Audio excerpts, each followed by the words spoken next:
Welcome to A Creative. In today's tutorial, we'll explore how to start a web design project from brainstorming to implementation. We'll cover 3 steps: collecting ideas, defining the purpose, and implementing them into a design.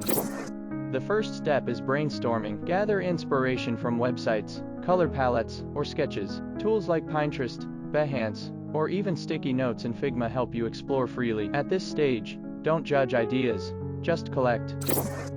Every design needs a purpose. Is it a business site, a portfolio, or an e-commerce store? The purpose shapes the layout, visuals, and user flow. A portfolio highlights projects, while an e-commerce site focuses on navigation and products.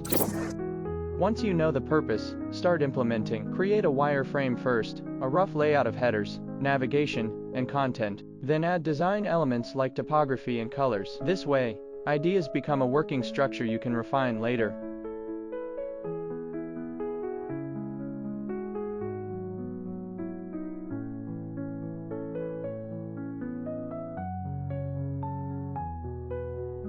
Pro tip: always sketch or wireframe before jumping into full design. It saves time and prevents messy corrections. Quick recap. First, brainstorm and collect ideas.